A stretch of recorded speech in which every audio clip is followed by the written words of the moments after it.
4. apríla uplynulo už 5 rokov, odkedy stará známa Zochová chata začala písať svoju novodobú históriu. Po komplexnej rekonštrukcii sa zmenila na moderný hotel pre tých najnáročnejších zákazníkov. Tento víkend slávi 5. narodeniny.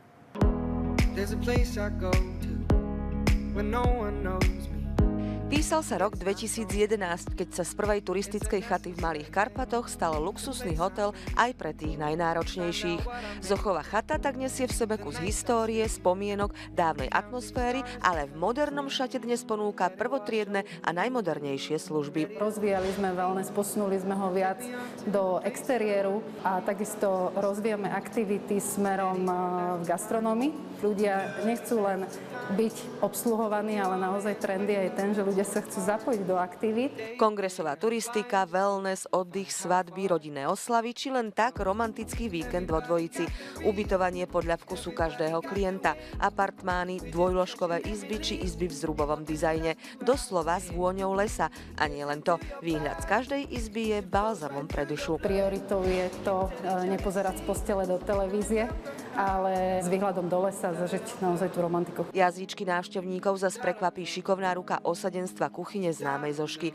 Na jedálnom lístku nájdete nielen klasiku, ale aj špeciality typické pre karpatskú oblasť. Gro tejto kuchyne sú také čerstvé suroviny, lokálne, odtiaľto, čo máme, dáme tomu aj našu dubakovú polievku, ktorú sa tu varí úplne od začiatku hotela. Hostia si pochvaľujú aj návrat k niektorým starým obľúbeným receptom. Tie klasické domáce si zas vychutnajú vo furmanskej krčme, ktorá k chate patrí. My sme tu skombinovali vlastne takú novodobú aj do starej kuchyne, že vlastne zobrali sme si princové halušky a skombinovali sme to viac s takým novým trendom, čo sú bravčové líčka. Je tam vlastne 70% brinze, zbytok je obyčajná smotana a dusené bravčové líčka na červenom víne s koreňovou zeleninou. Zochová chata vie, čo dnešný človek potrebuje a na ponukách pre hostí naozaj nešetrí. Naša taká firemná bylinka je levandula, tá nám stále kvitne, takže od toho sa potom odvíja aj ponuka služieb.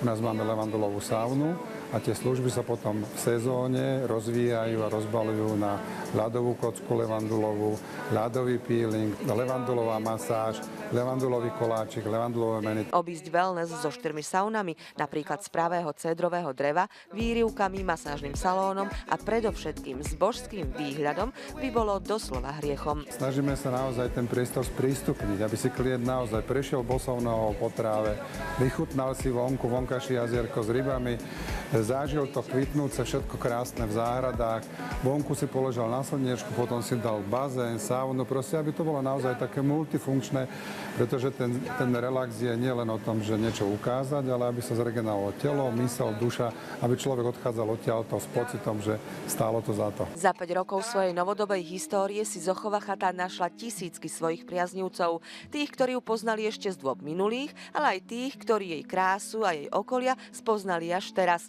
Dodnes tu prenocovalo takmer 70 000 hostí a nielen zo Slovenska, ale aj z Česka a dokonca aj Brazílie, Austrálie či Japonska. Navštevujú hlavne wellness a reštaurácie a turisti z okolia sa vždy zastavia na spiatočnej ceste vo furmanskej krčme na brinzové halušky alebo na tradičnú fazulovicu.